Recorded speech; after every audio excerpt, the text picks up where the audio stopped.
The video series Glycemic Control was developed by the Georgia and Oklahoma Academies of Family Physicians as part of the Go Diabetes initiatives. The Glycemic Control series consists of 5 video vignettes, each outlining best practices in the care of diabetic patients.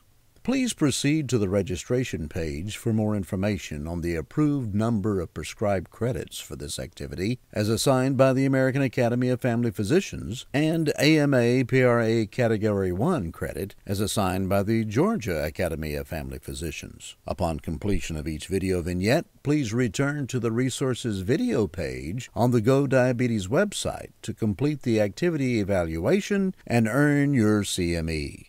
This activity is supported in part by an educational grant from Sanofi Aventis.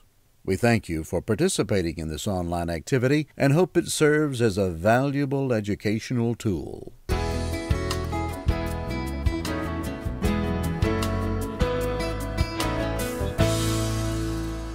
Mainly what we're going to talk about in this lecture is insulin.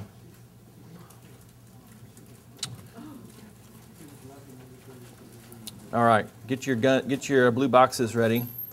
A 66-year-old female patient has a 7-year history of type 2 diabetes that's been well controlled with glipizide, 10 milligrams a day, and rosiglitazone, 8 milligrams a day. Over the past year, her glycemic control has deteriorated, with her most recent laboratory test revealing a fasting glucose level of 185 and a glycosylated hemoglobin level of 8.9%. Her serum creatinine is 1.7. Which of the following would be the most appropriate intervention at this point? So, long-standing type 2 diabetes, she's on Avandia and glucotrol, really at pretty much max doses, not controlled, A1C of 8.9, creatinine's 1.7.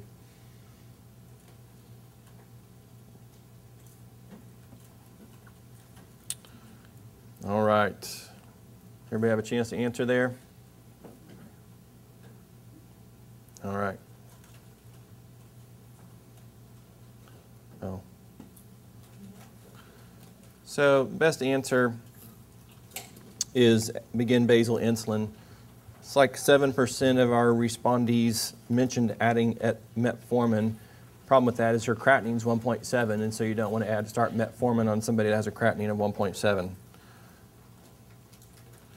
All right, this is just a reminder slide. Over time, glycemic control worsens, and this was just from the UKPDS where they started out in both groups were about at 7%, but over time it just shows you that insulin production goes down by about 50% every 5 years.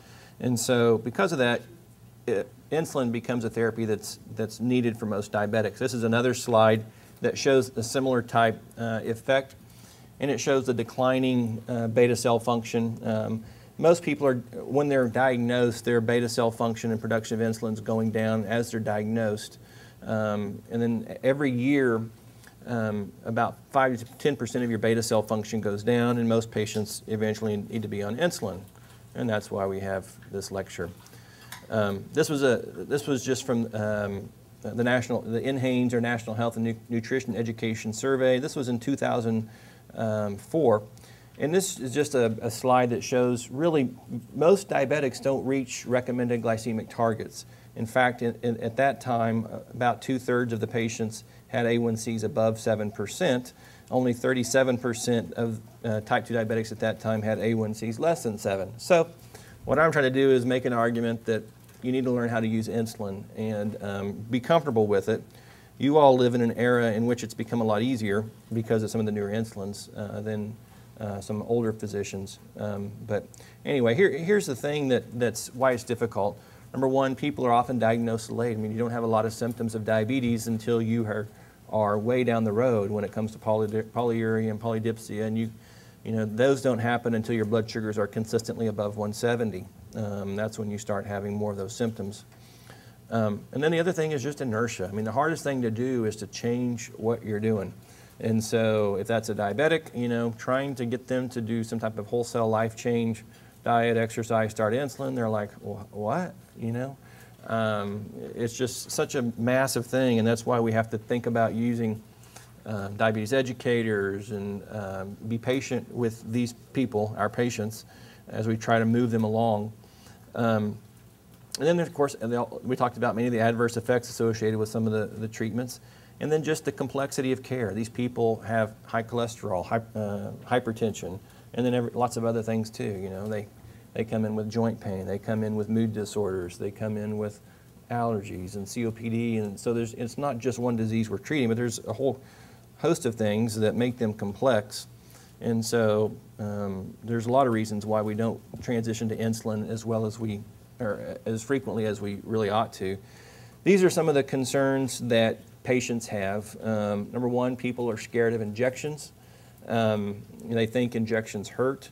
And if you've taken an insulin injection, you know that, hey, this really doesn't hurt. You know, 31 or 32 gauge needles that are 3/8 of an inch long, you don't even feel them. I mean, they literally, it's like, you know, mosquito kind of bite kind of a deal. I mean, it's just insignificant amount of pain. So try to help. If you've never taken one, just if you have one of the pins from a drug rep, take the needle, don't give yourself insulin, but put it in your arm and just see what it feels like. But it doesn't hurt. And so let your patient know that. This really is not a painful thing. It's a 31 gauge needle. People fear low blood sugar. They've heard horror stories about he had a diabetic attack or something like that. And then, of course, people don't like weight gain. There's other things too. People, view it as, man, I must really stink as a patient. My sister, she could be on pills and I have to be on insulin. And they kind of view it as a personal failure. And I would teach you or hope you would kind of rephrase that and go, listen, you haven't failed those therapies. Those therapies have failed you, and we've got to use a therapy that's going to work for you. And so let them realize that it's a progressive disease and that people often need to be on insulin when they have type 2 diabetes. And so try to get them past that where they have this, it's just the way it is. And the other thing is say, you know what? You sometimes have to be a bit of a salesman and say, this hormone we're giving you, it's identical to the insulin that your own body makes. It's a natural thing, which is maybe a little bit of a sale, but in the era of we like to only get things that you can buy at the health food store and all that. Just say, hey, this is a natural hormone. And I had one endocrinologist who liked to use that phrase. I just prescribe natural things. And then there's also a belief by some people, they're like, oh, their diabetes was really severe, they had to be on insulin. And so there's just some things that you have to get past that whenever that gets in the way of a patient accepting the fact that when you tell them that. But so often when people that need to be on insulin get put on insulin, for example, like the guy I was telling you about in my practice, it's a 32-year-old guy that had the horrible blood sugars. He's getting up at night 2 or 3 times a night, and he feels poorly, he's lost weight, he's thirsty all the time, and you put him on insulin, you reverse all those things, and he's like, oh wow, this is really nice, I feel so much better. And the harder person is when they're on 2 or 3 drugs with an A1C of 8 and not having horrendous symptoms, getting them to transition. The thing I mentioned that you live in an era when it's a lot easier, and that's really because of basal insulin therapy, but you also live in an era in which perhaps it's somewhat harder to because you have more options. And this lists the complexity or the different insulin options, and we go from simplest and perhaps least physiologic to the most complex, the most flexible, and also the most physiologic. So I have an insulin pump. And at the top, that's up here, it's physiologic. You take insulin when you need it. You can turn basal rates down if you're like saying, well, you know what, I'm going to go for a 5-mile jog today, so I'm going to turn my basal rate down. And you can, but it's complex. I mean, you got to have a patient who's willing to check their blood sugar 4 times a day and willing to learn about carb counting and those kinds of things. But it does provide a lot of flexibility. Versus basal only, when you take a shot of Lantus, you've got to plan your whole day kind of around that dose of Lantus. So if you decide to go on a 5-mile hike, which perhaps a lot of type 2 diabetics don't, but you know what I mean. I mean, it doesn't allow for a lot of alteration within your day-to-day schedule. So, and in between, you've got other options, multiple daily injections. You've got your pre-mixed insulins, your Novolog 70/30 and those types of insulins which are pre-mixed. And then you can also mix insulin with regular and NPH. And as well. So there's lots of options, and what I want to try to do today is to make it simple for you. I think you need to have 1 or 2 ways that you do it, maybe 3 ways.